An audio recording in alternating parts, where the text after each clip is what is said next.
ఓం శ్రీ గణేశాయ నమః. ఓం ద్రాం దత్తాత్రేయాయ నమః. సమర్థ సద్గురు శ్రీ శ్రీధర స్వామి చరిత్ర అధ్యాయం 5. సాధన. ఇప్పుడు శ్రీధరుడు 18 సంవత్సరములు నిండిన వాడయ్యాడు. తన మనసులో అవతార ప్రకటన చేయవలసిన సమయం ఆసన్నమైనదని తలచాడు. తపస్సు చేయక తను అవతార ప్రకటన చేసిన అది ప్రజలకు మార్గదర్శకం కాదు అనుకుని తన మనసులో ఇంకా ఇలా అనుకున్నాడు. బ్రహ్మదేవుడు కూడా సృష్టికి ముందు తపస్సు చేసి శక్తి సంపాదించిన తదుపరి సృష్టి నిర్మాణం ప్రారంభించాడు. ఆయన నారాయణుని దర్శనం పొందిన తరువాతనే ఆ సృష్టి కార్యక్రమమునకు నాంది పలికాడు. నేను కూడా తపస్సు చేసి ప్రపంచమునకు చూపించవలను. నేను ఎవరు అనే విషయం ఈ ప్రపంచమునకు అవగతమవుతుంది అని మనసులో దృఢంగా నిశ్చయించుకున్నాడు. శ్రీధరుడు మధుకరమునకు వెళ్ళినప్పుడు శ్రీ భగవద్గీత ప్రథమాధ్యాయమును ప్రారంభించేవాడు. మధుకరి ముగించిన ప్రదక్షిణ నమస్కారము, నైవేద్యము, ఉపాసన పూర్తయ్యే సమయమునకు 18వ అధ్యాయంతో సహా పూర్తి చేసేవాడు. ఇది చూసే ప్రజలు ఆయన్ను పూజ్యభావంతో చూసేవారు. శ్రీధరుని శుద్ధ స్పష్టమైన స్వరమును ఎంతసేపైనా వినాలని జనం ఉవ్విళ్ళు ఊరేవారు. ఈ కాలంలో ఇంతటి విద్యార్థి దొరుకుట అసంభవము. ప్రజలు అతన్ని పూజ్య దృష్టితో చూసి మర్యాదపూర్వకంగా పలకరించి సంభాషించేవారు. మనం కూడా అతనిని అలాగానే సంబోధించుదాం. ధర్మమునకు జరుగు హానిని చూచి శ్రీధరుని మనసు ఆందోళనకు గురి అయినది. దాని పరిస్థితి ఎంతో దుఃఖానికి గురి చేసింది. అతనికి విద్యాభ్యాసముపై దృష్టి లేనే లేదు. ఆంగ్ల శిక్షణలో అతడు 7వ తరగతిలో ఉన్నప్పటికీ అతని దృష్టి ఎల్లప్పుడూ పారమార్థిక విషయాలపై నిమగ్నమై ఉండేది. తరగతిలో తనతో పాటు చదివే విద్యార్థులకు, మిత్రులకు ఎప్పుడు ధర్మనీతి వీటి గురించి చెప్పేవాడు. హైదరాబాదులో ఉన్న సమయంలో శ్రీధరుడు కీర్తన, పురాణ కాలక్షేపములకు వెళ్ళేవాడు. బాపాటి శాస్త్రి గారి ఆచార గురుకులంలో జరుగు ఉపనిషత్ పాఠ్యాంశములను కడుంగడు నిష్ఠతో వినేవాడు. సమయానుసారం కేశవరావు దేశ్ముఖ్ వారి జ్ఞానేశ్వరి ప్రసంగాలకు హాజరయ్యేవాడు. శ్రీధరుడిని చూసిన శాస్త్రి గారు తమ గురుకులంలో చేరమని ఎంతో ఆప్యాయంగా ఆహ్వానించేవారు. అయితే నేర్చుకున్న విద్య ఎంత వచ్చింది? దాని ఉపయోగమేమి? దాని వలన తమ కార్యనిర్వహణకు ఎంతవరకు సాధ్యపడుతుంది? శాస్త్రాధ్యయనం వలన శబ్దపద ప్రయోగాల యందు తనను తాను బంధించుకున్నట్టు తప్ప మరేమీ లేదు. ఆనంద ఘన పరబ్రహ్మ అనన్య విరచితమైనది. అది కార్యాకారణ నిశ్చల కల్పంపైనదిగా ఉండేది. అట్టి దాని ప్రాప్తి కొరకు తను ముందుగా ఆత్మనిష్ఠుడిగా తయారవ్వాలని శ్రీధరుడు తలచేవాడు. పాఠశాలలో ఉండగా త్రికాల స్నానం ఆచరించేవారు. గోమయము, మృతికలను శరీర శుద్ధికే వినియోగించేవారు. ఎల్లప్పుడూ మడితోనే ఉండేవారు. ఎవరితోనూ ఎక్కువ మాట్లాడేవారు కాదు. ఆయన సమయమంతా జప అనుష్ఠానాలతోనూ అఖండ నామస్మరణతోనూ గడిపేవాడు. స్కూలుకి వెళ్ళి వచ్చే సమయాలలో గుడికి వెళ్ళి రావడం నియమంగా ఉండేది. వ్యాధిగ్రస్తుల్ని, వృద్ధుల్ని, అసక్తులను, పేదలను ఆదుకోవడం, వారికి తగిన సేవ అందించడం ఆయనకెంతో ఇష్టం. తన విద్యార్థి దశలో కూడా ఎంతోమంది పేద విద్యార్థులకు అనేక విధములుగా సహాయం చేసేవాడు. శ్రీధరుడు తన స్నేహితులతో, ఆత్మీయులతో తన జీవన లక్ష్యాన్ని చెప్పేవారు. నన్ను చూచిన వెంటనే సర్వధర్మాలను వారు ఈయన మన గురువు అని అనుకోవాలి. నేను అందరి ఆత్మలలో ఉంటాను. నేను ఈ జగత్తును ఉద్ధరిస్తాను. నా దర్శనం అందరికీ దివ్యానుభవాలను కలిగిస్తుంది. ఈ మాటలు విన్న మిత్రులు అయితే నీవు ఒక పెద్ద పరమహంసవి అవుతావనేవారు. అప్పుడు మా జ్ఞాపకం అన్నా వస్తుందా అని అడిగారు. దానికి సమాధానంగా శ్రీధరుడు ఇలా అన్నాడు. వేలకు వేల నా ఛాయా చిత్రములు నా ముందుంచిన వాటిని నీచోచ్ఛ భావన లేకుండా అన్నింటి యందున్న నా మూర్తి అనే భావనతో ఎట్లు చూస్తానో అదేవిధంగా చిన్నవారు, పెద్దవారు అనే భావన నాలో ఉండదు. వ్యతిరిక్త భావములు ఉండనే ఉండవు. శ్రేష్ఠులు, కనిష్ఠులనే భావన అసలు ఉండదు. అట్టి ఆత్మభావ ప్రాప్తి తపస్సు వలన మాత్రమే కలుగుతుంది. ఇంతటి ధార్మిక, ఆధ్యాత్మిక చింతన అంతా చిన్న వయసులోనే శ్రీధరునికి ఉండడం ఎంత గొప్ప విషయమో కదా. పూనాలో శ్రీధరుని గదికి దగ్గరలో దామోదర పలనీట్కర్ అనే నైష్ఠిక బ్రహ్మచారి ఉండేవారు. ఆయన మారుతి ఉపాసకుడిగా పైగా వ్యాయామ శిక్షకుడిగా ఉండేవారు. శ్రీధరుని దినచర్య రోజు గమనించి అతని జీవన విధానంపై ఆకర్షితులై ఒకరోజు శ్రీధరుని తమ గదికి ఆహ్వానించారు. శ్రీధరుడు ఆయన గదికి వెళ్ళిన తర్వాత పరిచయ వాక్యాలు పూర్తయిన తర్వాత శ్రీధరుణ్ణి భవిష్యత్ కార్యక్రమం గురించి అడిగారు. అందుకు గాను శ్రీధరుడు మెట్రిక్ పరీక్ష అయిన వెంటనే తపస్సునకు తరలి వెళతానని అన్నాడు.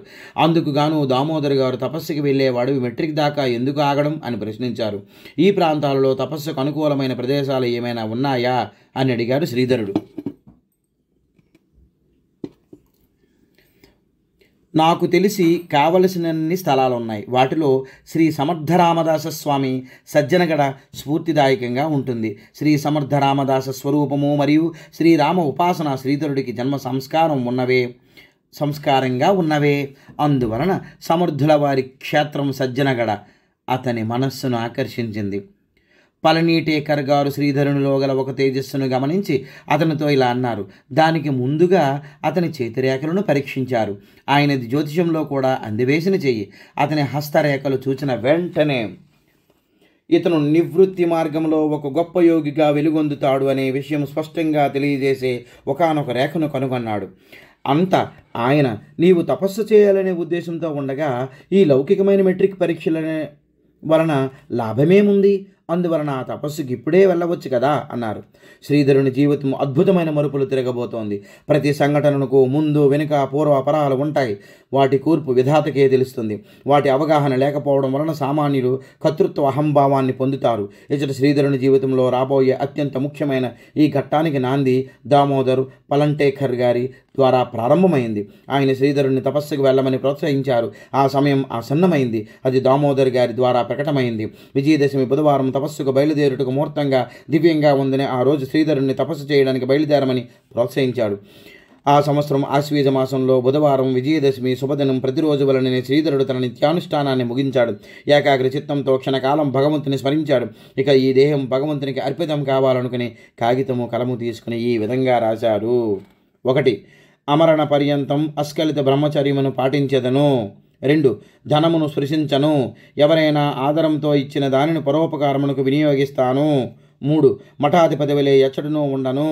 4. పేదవారిని, కష్టములను ఉన్నవారిని, దారితెన్ను లేని వారిని సాధ్యమైనంత వరకు కాపాడెదను. 5. స్త్రీ పురుషులను సమదృష్టితో చూసి బోధించెదను. 6. అఖిల స్త్రీ సమాజమును మాతృభావంతో చూచెదను. 7. దేహ నిర్వాహకము తగినంత తక్కువ చేసుకుని లోక కళ్యాణమునకు నా తను మన ధనములతో ప్రయత్నిస్తాను. 8. సర్వశక్తితో ప్రయత్నము ద్వారా ధర్మస్థాపన చేసి లోక కళ్యాణమునకు పాటుపడెదను. ఇవన్నీ సాధించుటకు నా శరీరమును భగవంతునికి అర్పణ చేయుచున్నాను. నేను ముక్తి పొంది ఈ జగత్తుకు ముక్తిని కలిగించాలి. ఇక ముందు భారమంతా భగవంతునిదే. ఆయన తన బిరుదునకు కలంకము రాకుండా శరణు కోరి భక్తులను రక్షించి కాపాడవలసిన బాధ్యత ఆయనదే. ఇకపై ఈ దేహము ద్వారా జరుగు అన్ని మంచి చెడు కర్మలకు బాధ్యుడు ఆయనే. దేవ ఋషిముని పంచమహాభూతములను దీనికి సాక్షిగా ఉన్నారు. భవిష్యత్తులో దీని అవసరము కలిగినప్పుడు దాచి భద్రముగా తెచ్చి ఇచ్చుటకు గాను దీనిని ఈ లేఖను అగ్నినారాయణునికి స్వాధీనము చేస్తాను. శ్రీధరుడు పై విధముగా వ్రాసిన ఈ లేఖను పలంటేకర్కు చదివి వినిపించారు. తరువాత తమ ముందు ప్రజ్వరిల్లుతున్న అగ్నికి దానిని సమర్పించారు. పలంటీకర్ గారు శ్రీధరునికై భోజన ఏర్పాట్లు గావించారు. ఆయన ప్రతిదినము స్వయంగా వంట చేసి తినేవారు. ఆయన భోజనముతో అన్నము, ముద్దపప్పు, నెయ్యి, పాలు, పెరుగు, 1-2 కూరలు కలిపి చేసి కూరలు ఉండేవి.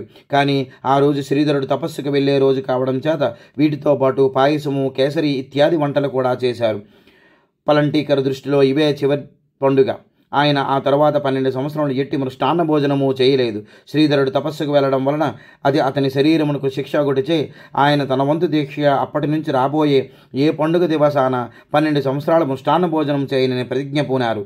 శ్రీధరుని తపస్సు ఫలించి యశస్సు కలుగుటకు గాను ఆయన ఈ ప్రతిజ్ఞ చేశారు.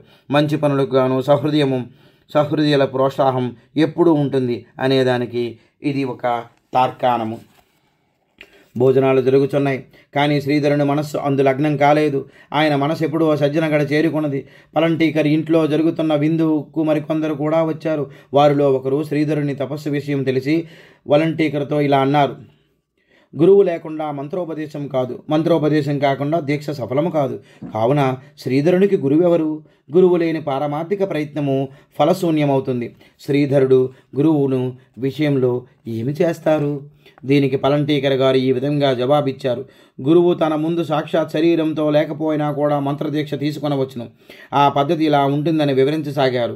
ఈ సమర్థ రామదాస స్వామి ఫోటో ముందు త్రయోదశాక్షరి మహామంత్రమైన శ్రీరామ జయ రామ జయ జయ రామ అనే మంత్రాన్ని ఒక కాగితంపై వ్రాసి ఆ ఫోటో ముందుంచవలను. మరలా తమ చెవి నుంచి 3 సార్లు ఆ మంత్రాన్ని అన్నిన శ్రీ సమర్థుల వారి అనుగ్రహంతో ఆయనను గురువుగా మంత్రోపదేశం చేసినట్లవుతుంది. ఈ విధంగా మంత్రదీక్షను తీసుకుని తపస్సు చేయవచ్చును. శ్రీధరుడు ఏకాగ్రచిత్తముతో పలంటీకరు గురువు గారి ముఖాన్ని తదేకంగా ఇంకా ఏమన్నా ఉపదేశిస్తారేమోనని జిజ్ఞాసతో చూస్తున్నాడు. భోజన కార్యక్రమం పూర్తయిన పిదప దాసబోధ పారాయణ పూర్తయింది. ఆ తదుపరి పలంటేకరు గురువు గారు ఇలా అన్నారు: రేపు ఉదయం బమ్నేశ్వర దేవాలయంలో స్నాన సంధ్యలు పూర్తి చేసుకుని శ్రీ సమర్థుల వారి నుండి ఉపదేశం పొందవలసినది. రేపు కూడా దశమి తిథి ఉన్నది. అంతలో మధ్యాహ్నం అయింది. శ్రీధరుడు బయలుదేరడానికి సర్వ సన్నాహాలు పూర్తయ్యాయి. దేవదర్శనమైనది. పలంటీకరు గురువు గారికి నమస్కారం చేసినాడు. ఆయన హృదయం ఆనందంతో పెళ్లిబుకింది. ఆయన హృదయాంతరములలో నుండి ఈ పదాలు వెలువడ్డాయి: పూర్వము పురుషులు మునులు పయనించిన పదంలో మీ జీవనము సాగాలి. జ్ఞాన వైరాగ్య భాస్కరుని వలె ఈ సర్వ జగత్తును ప్రకాశింపచేయండి, యశస్సు పొందండి అంటుండగానే ఆయన స్వరం గద్గదమైంది. మాటలు రావడం కష్టమైంది. ఆవేదనతో గొంతు పూడ్చుకుపోయింది. ఆయన కొన్ని రూపాయలను శ్రీధరుని చేతిలో ఉంచారు. దారి ఖర్చులకు ప్రవాసమునకు ఉపయోగపడతాయి. ఇప్పుడు డబ్బు అవసరమేముంది, కడవరకు నడిచి ప్రయాణం చేస్తానని శ్రీధరుడు అన్నాడు. పలంటీకర్ కన్నులు అసురుపూరితమయ్యాయి. ఆయన బలవంతం చేసి ఎంతైనా ప్రసాదమని 1 రూపాయి అతని చేతిలో నుంచారు. మంచి లౌకికమైన కీర్తి సంపాదించుకుని ధన్యుల కండి అని మరొక్కమారు ఆశీర్వదించారు. వస్తాను అని శ్రీధరుడు బయలుదేరాడు. శ్రీధర్ అని పిలిచారు. కానీ శ్రీధరుడు బయలుదేరిన తర్వాత వెనుదిరిగి చూడలేదు. ముందు వేసిన అడుగు తిరిగి వెనక్కి వేయలేదు. ఏదైనా అవసరం కలిగితే నాకు చెప్పండి, మొహమాట పడవద్దు అని గురువుగారు ప్రేమతో అన్నారు. దానికి శ్రీధరుడు సమ్మతి తెలియజేశాడు. అతని మనసులో ఇప్పుడు ఏ ఆలోచన లేదు. అతను సరాసరి ముందుకు సాగిపోయాడు. సమర్థ సద్గురు శ్రీ శ్రీధర స్వామినే నమః.